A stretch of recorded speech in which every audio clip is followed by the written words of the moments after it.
Welcome to ரெபேக்கால் recipes Tamil. இன்றைக்கி நம்ம ரெபேக்கால் ரெசிப்பியில் தக்காளி குருமா எப்படி பண்ணுறதாங்க பார்க்க போகிறோம். ஈஸியாக சட்டுன்னு செஞ்சிடலாங்க. சாப்பிட்றதுக்கு அவ்வளோ டேஸ்ட்டாக இருக்கும். இப்போ எப்படி பண்ணுறதுன்னு பார்க்கலாம். வாங்க வீடியோக்குள்ளே போகலாம்.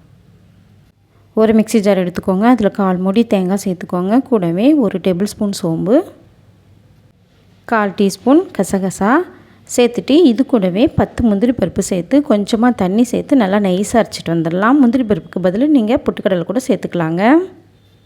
ஒரு குக்கரை சூடுபடுத்திக்கோங்க. அதில் 2 டேபிள் ஸ்பூன் எண்ணெய் சேர்த்துக்கோங்க. எண்ணெய் சூடானதும் ஒரு துண்டு பட்டை, கொஞ்சம் கல்பாசி, கூடவே அன்னாச்சி பூ ஒன்று உடச்சிட்டு சேர்த்துக்கோங்க. கூடவே 3 கிராம்பு, 1 ஏலக்காய் சேர்த்துட்டு எல்லாம் பொரிஞ்சதும் இது கூடவே 2 பெரிய வெங்காயம் இந்த மாதிரி பொடியாக கட் பண்ணிவிட்டு சேர்த்துக்கோங்க.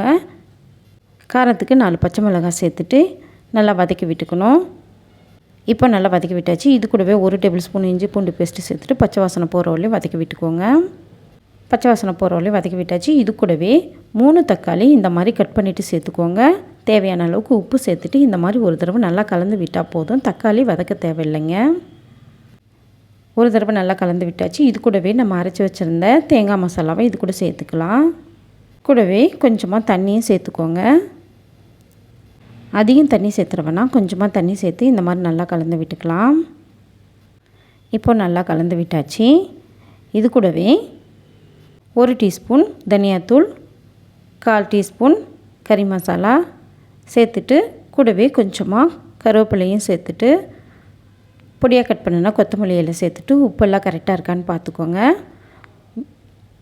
மூடி போட்டு விசில் போட்டுடலாம். 3 விசில் வர அளவுக்கு வேக வச்சு எடுத்துக்கலாங்க. விசில் வந்ததுக்கப்புறம் ப்ரெஷர் முழுமையாக இறங்கினதுக்கப்புறம் தான் மூடி ஓப்பன் பண்ணணும். அப்படியே இருக்கட்டும்.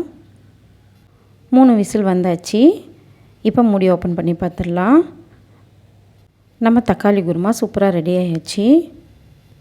இட்லி, தோசை, சப்பாத்தி, பூரி, இடியாப்பம் இதோடு சேர்த்து சாப்பிடும்போது டேஸ்ட்டும் சூப்பராக இருக்கும். நீங்களும் ட்ரை பண்ணி பார்த்துட்டு கமெண்ட்டில் எப்படி இருக்குன்னு சொல்லுங்கள்.